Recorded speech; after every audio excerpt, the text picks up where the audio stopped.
چنانچہ ہمارے اکابرین کا تقویٰ صرف کھانے پینے کی حد تک نہیں تھا، پوری زندگی۔ تقویٰ پوری زندگی پر محیط ہوتا ہے، معاملات میں، معاشرت میں، عبادات میں، ہر چیز میں تقویٰ۔ سیدنا امام اعظم ابو حنیفہ رحمۃ اللہ علیہ، ان کو اللہ رب العزت نے کمال تقویٰ عطا کیا، حیران ہوتے ہیں ان کے تقویٰ کے اوپر۔ واقعی وہ تقویٰ کے معاملے میں اپنے ہم اثر لوگوں سے بازی لے گئے تھے۔ ان کے تقویٰ کا معاملہ سن لیجئے۔ ایک بندہ مسئلہ پوچھنے آیا، حضرت میری بکری گم ہو گئی، بتایا کہ بھئی یہ کر لو، وہ چلا گیا۔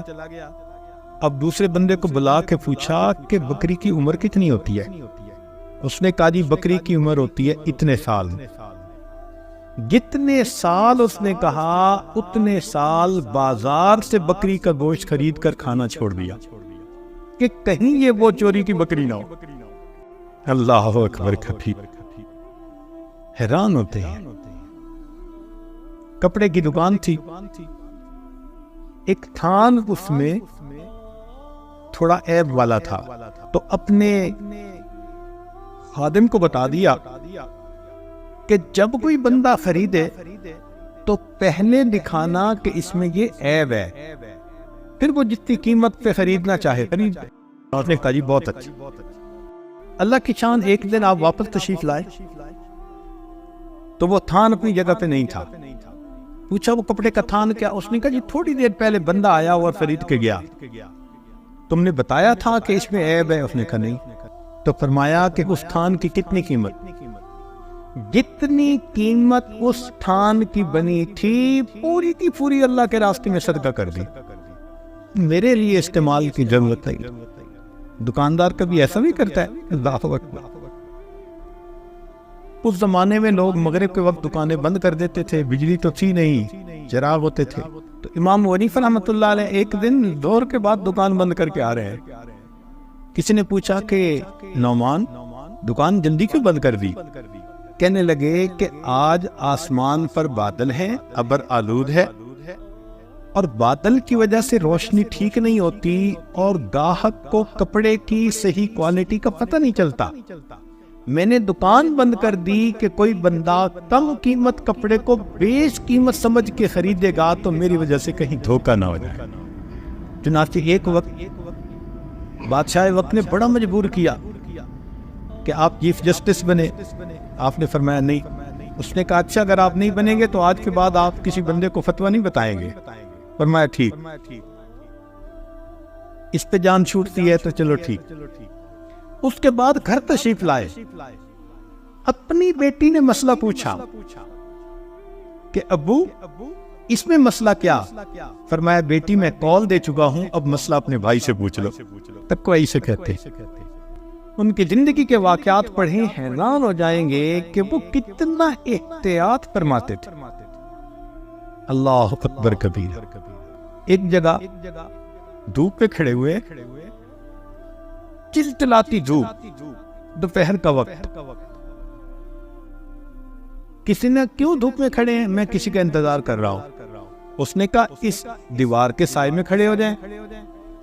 کہنے لگے جس بندے کا یہ گھر ہے اس نے مجھ سے قرضہ لیا ہوا ہے، اب میں اگر اس کی دیوار کے سائے میں کھڑا ہوں گا تو کہیں قرضے کا سود نہ بن جائے کہ میں نے اس قرضے سے نفع پایا۔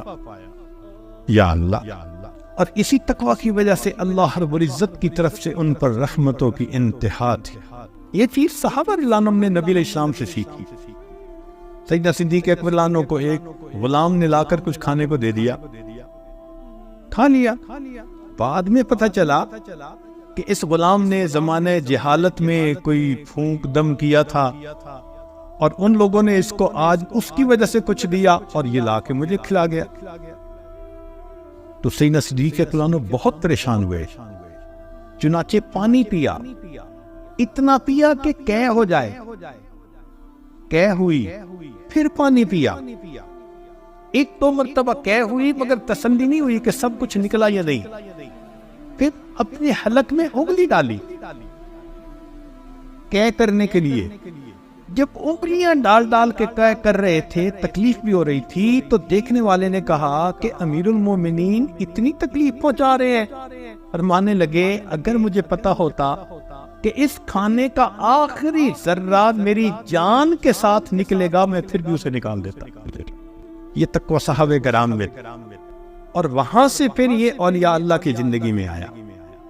اور اس کے بغیر کوئی بندہ متقی بنے بغیر اللہ کا ولی بن نہیں۔ ولایت کا نور حاصل کرنا چاہے تو تقوی حاصل کرنا پڑے۔ پہلے وقت میں تو یہ تقوی بہت ہوا کرتا تھا، ہمارے اکابرین متقین تھے۔ چنانچہ ایک عالم بیٹھے تھے، ان کے پاس ایک بوڑھی عورت آئی، اس نے آ کے مسئلہ پوچھا، کہنے لگی کہ میں چاند کی روشنی میں سوت کاٹ رہی تھی، رات کو وقت کا حاکم گزرا اور اس کے لیے کندیلیں جلائی ہوئی تھی، روشنی جلائی ہوئی تھی، لوگ آگے پیچھے روشنی لے کے چل رہے تھے، مجھے اس وقت دھیان نہ رہا، جتنی دیر وہ گزرا میں اپنا سوت کاٹتی رہی، اب مجھے احساس ہوا کہ میں نے تو حاکم کی روشنی میں سوت کاٹا، بتاؤ میرے لیے جائز ہے یا میرے لیے حرام؟ تو انہوں نے کہا کہ تیرے لیے جائز نہیں ہے۔ اب بیٹا حیران کہ ابو نے کیسا فتویٰ دے دیا، تو عورت چلی گئی۔ اس نے کہا کہ ابو اتنا سخت فتویٰ؟ فرمانے لگے اس عورت کی شان یہی ہے، تو جا کے دیکھ یہ کس گھر کی عورت ہے۔ امام احمد بن حنبل رحمۃ اللہ نے فرمایا بیٹے کو کہ جا کے دیکھ یہ کس گھر کی عورت ہے۔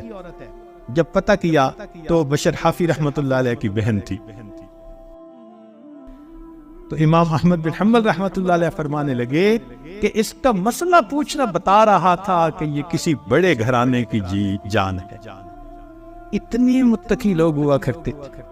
اب دیکھیں ایک عورت، بوڑھی عورت، اس پر بھی مسئلہ پوچھ رہی ہے، وہ خود تو چل کے کہیں نہیں نہ گئی، حاکم گزرا تھا، مگر حاکم کی روشنی سے ہم نے فائدہ لیا۔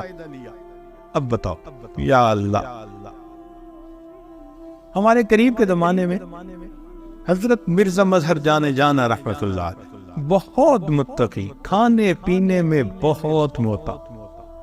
ایک مرتبہ ایک آدمی انگور لے کے آیا، حضرت نے انگور توڑا، منہ تک لائے اور پھر واپس رکھ دیا۔ اس نے کہ حضرت کھائیں، حضرت میں نہیں کھاؤں گا۔ حضرت میں نے خریدے ہیں، آپ کھائیے۔ نہیں میں نہیں کھاؤں گا۔ حضرت کیوں نہیں کھائیں گے؟ فرمان لگے اس لیے کہ مجھے اس میں سے مردوں کی بو آ رہی ہے۔ وہ بڑا حیران ہوا کہ انگور میں سے مردوں کی بو آ رہی ہے۔ اس نے کہا حضرت میں نے تو خریدے ہیں ایک بندے سے، میں نہیں کھاؤں گا۔ اب وہ بندہ اٹھا اور گیا اس کے پاس جہاں سے اسے انگور خریدے تھے کہ بھئی یہ انگور تم نے کہاں سے لیے؟ اس نے کہا ایک بندے نے اگائے ہوئے ہیں، وہ آتا ہے اور بیچ جاتا ہے، میں خرید لیتا ہوں۔ وہ بندہ کون؟ جب پتہ کیا تو اس بندے نے قبرستان کی زمین پر ناجائز قبضہ کر کے وہاں بیلیں لگائی ہوئی تھی۔ وہاں اگنے والی بیل کے انگور سے انہوں نے محسوس کر لیا کہ یہ مردے کی بو آ رہی۔ اتنا اس وقت ان کی بصیرت ہوتی تھی، کشف تیز ہوتا۔